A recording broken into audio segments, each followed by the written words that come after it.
প্রতিষ্ঠান থেকে আমরা সাধারণত গরিব দুস্থ মানুষকে চেষ্টা করেছি সামান্য কিছু, এটা আপনাদের কত কাজে লাগবে আমি জানি না, কিন্তু আমাদের মন থেকে আমরা চাচ্ছি যে আপনাদের হয়তো বা কাজে লাগে, যদি লাগে আলহামদুলিল্লাহ, না লাগলে বেঁচে ফেলেন না, ঠিক আছে।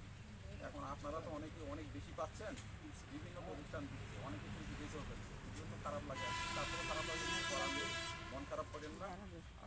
আমরা চেষ্টা করছি যে আপনাদের নাম ডেকে ডেকে একটা একটা করে দিব, কেউ তাড়াহুড়ো করার দরকার নেই, হৈহুল্লোড়ও করার দরকার নেই, কারণ আপনারা সবাই পাবেন। কারণ আমি যে কম্বল নিয়ে আসছি আপনারা সে পরিমাণ লোকই নেই জায়গায়, তাহলে এত টেনশনের তো দরকার নেই।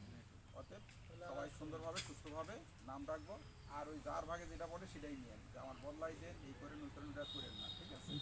দেখ আমরা শুরু করছি, আচ্ছা আমি নাম বলতেছি, আপনারা সেই অনুযায়ী আসেন, বুঝছেন? সেই অনুযায়ী উনি নাম ডাকলে সেই অনুযায়ী আসবেন। আমরা প্রথমে এখানকার যে সভাপতি আছে, আপনারা দুজন আসেন, এক্স সভাপতি আর বর্তমান সভাপতি, আপনাদের দিয়ে শুরু করি।